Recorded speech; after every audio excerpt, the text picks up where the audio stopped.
Meaningful Magic proudly presents the Empowering Enchantment series.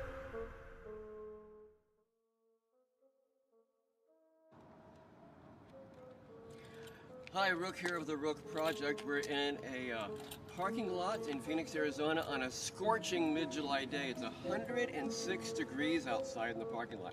Parking lots are hotter than any other place in Phoenix, largely because of the asphalt here. And as I'm looking around, one of the things that I am not noticing are children and dogs or cats or any other animal locked up in the car. That's a very good thing too.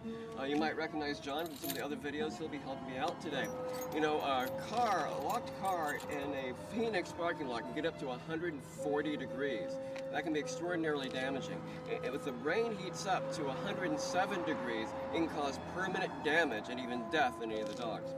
Today we're going to try and escape from the most dangerous place in Phoenix, Arizona, the inside of a locked car. What we have here...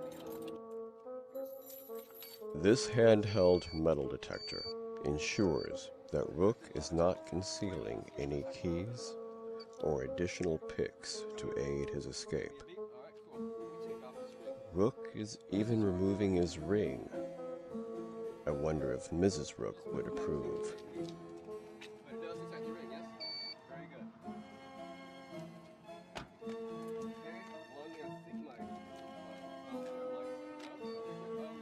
He's not hiding any keys in his belt.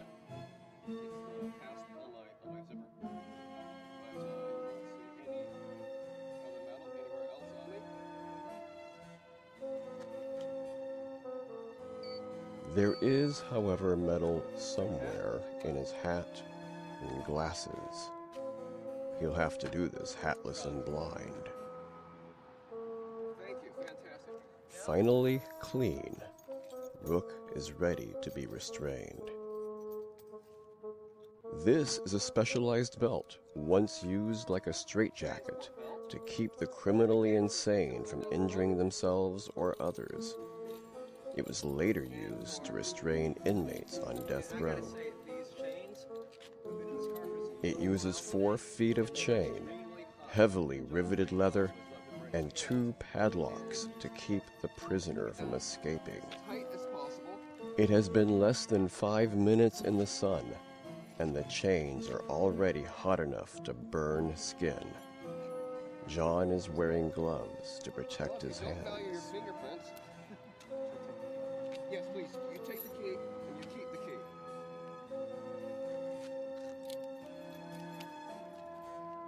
Put my wrist in there. There we go.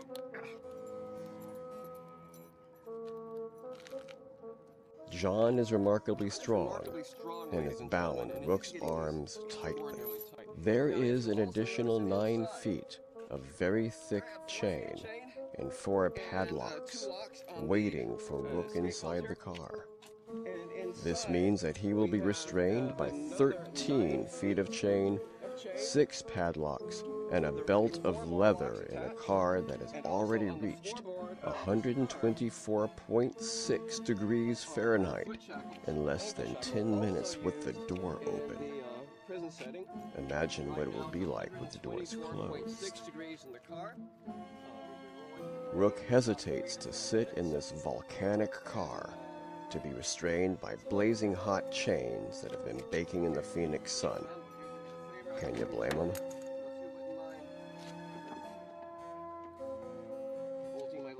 Let's add a set of prison-grade ankle shackles into the mix. John secures the shackles around Rook's legs first. They're run around a steel bar beneath him. It's the one used for adjusting the height of the seat.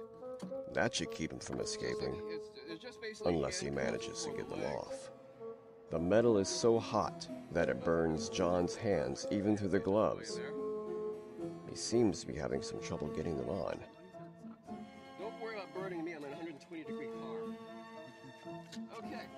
Rook appears secure, but there's more. Through the a bar underneath the seat, the bar that you normally pull to move the seat up and back. Now John is going to put the chain across my lap. Another chain across his lap like a seat belt. Over here. He's going to lock it in with these heavy-duty padlocks.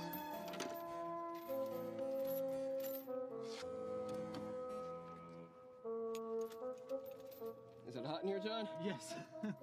Just even touching them with my arm. Oh. Sorry about that. Excellent. But wait, there's more. Another chain goes around Rook's neck and shoulders to attach the chain around his lap like a baby seat. Only this is made of strong padlocks and thick burning chain.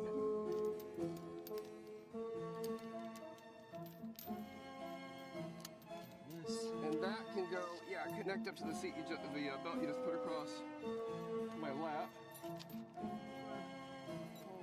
Don't worry about that.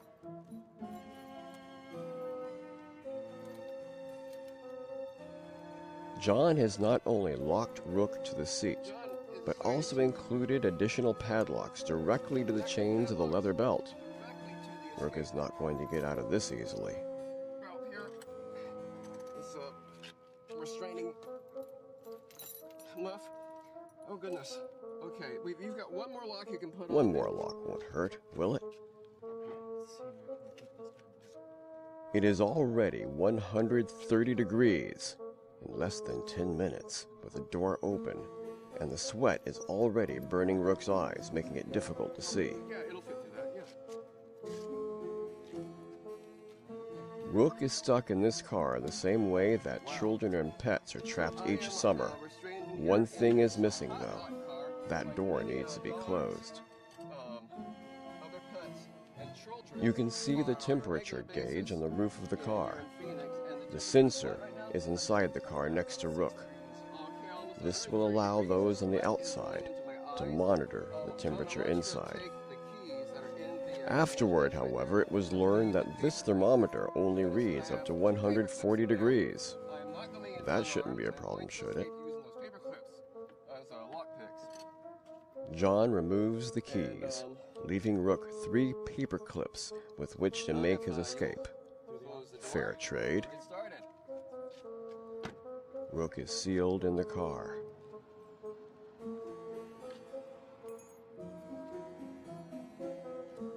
Still 129.6 degrees. Rook begins to struggle against the chains, but doesn't seem to be making much progress. It's still only 130 degrees. It can't get much hotter, right? 130 degrees. At this temperature, the mind gets fuzzy, and it is easy to become disoriented.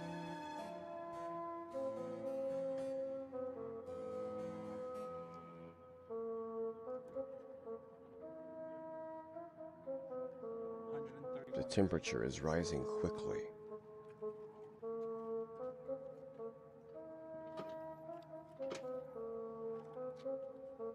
Rook finally manages to free one hand. Maybe the sweat enabled him to slip through. Wiping the sweat from his eyes, Rook can see a little bit more clearly. It's 133 degrees inside the car. Rook seems to have misplaced his paper clips. That's his sole means of escape. There it is.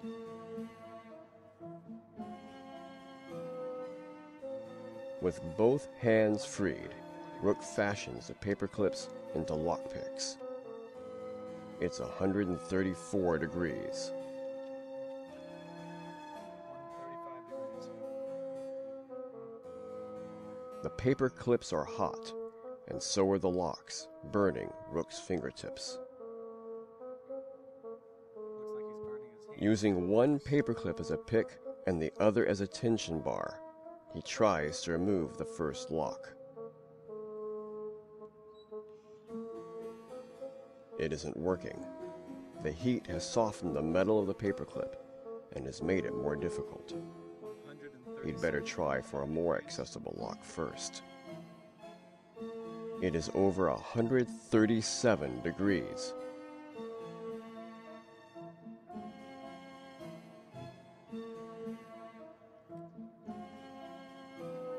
He's finally opened the first lock.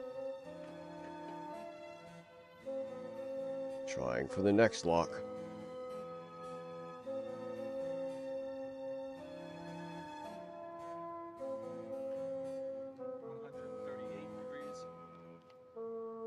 The glare is blinding, and with the next lock open, Rook tries to lift the chains over his head.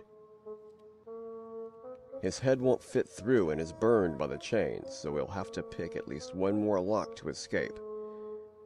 The one that gave him so much trouble a few moments ago. It is 140 degrees Fahrenheit in the car.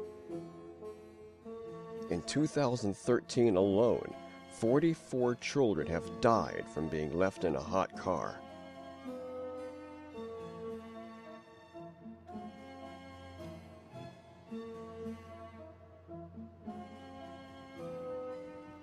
That troublesome lock is finally open. Disoriented, Rook forgets that his ankles are still shackled. The thermometer indicates that the temperature has exceeded 140 degrees. Since it doesn't read anything higher than that, we have no way of knowing exactly how hot it is inside that car. I was able to get out of the car. Had a significant problem with some of these locks. It's much harder to pick locks when your hands are very slippery and sweaty. But it got up to how hot in there? 140.4 degrees exceeding. Over 140 degrees. You get inside of a locked car in Phoenix, Arizona.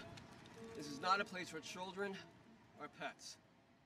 Thank you very much.